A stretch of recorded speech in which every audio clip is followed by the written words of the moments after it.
Toulon est monté à la capitale avec ses poids lourds, dans un seul but, bloquer Paris sur les grands axes et ainsi empêcher toute circulation de balles. Le leader de la contestation, un bonnet rouge déterminé, Bernard Laporte. Toulon passe à l'action dès le coup d'envoi. Le premier 38 tonnes à se lancer, Mathieu Bastaro. La victime, Alexandre Flancard. Le deuxième ligne parisien Grogui se relève péniblement. Le combat entre les poids lourds est féroce.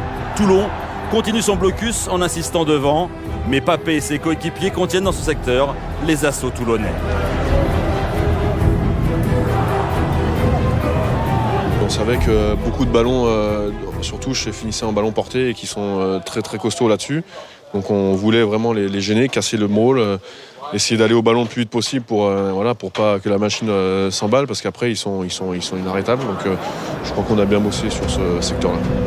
Autre secteur performant, la défense au large. La nouvelle star sud-africaine de Toulon, Bryan Habana, n'est jamais passé. Laporte grimace, car Toulon vient de laisser passer son tour.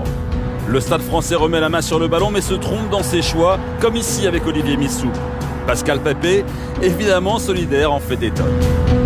Ouais, il coupe et je préfère garder. Je sais pas si j'aurais dû donner ou garder, faut que je regarde à la vidéo, mais je pense que je vais vite savoir lundi à l'entraînement.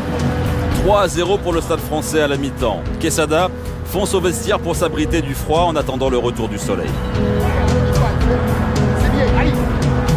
Jacques Delmas, l'entraîneur des avants positifs, mais problème sur le terrain, les poids lourds de Toulon ont le réservoir vide.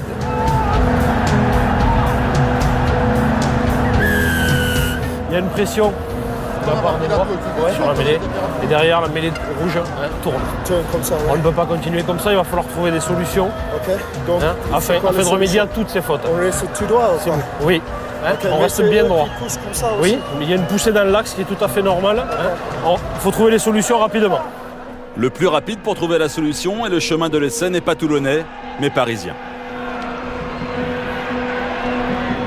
Pour Plisson qui va attaquer la ligne, qui avait un intervalle, il est passé Jules Plisson, il va aller marquer l'essai du Stade français, oui.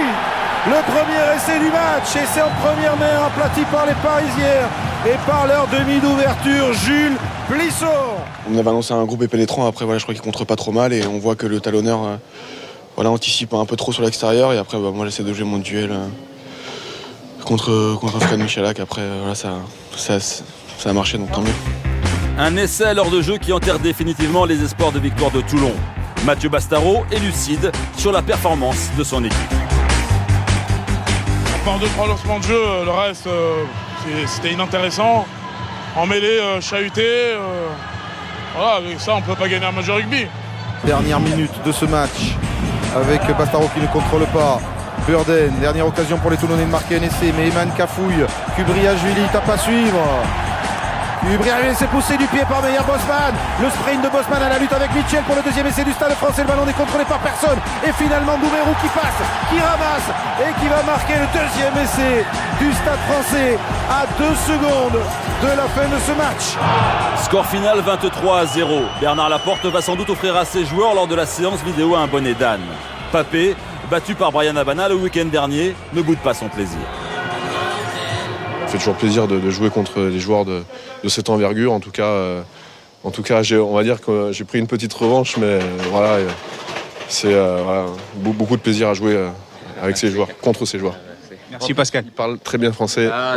Peut-être parler français. Très bien parlez-vous anglais, Pascal.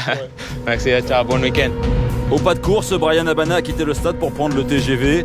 Espérons pour lui que les poids lourds du Stade français n'aient pas bloqué les voies de la gare de Lyon.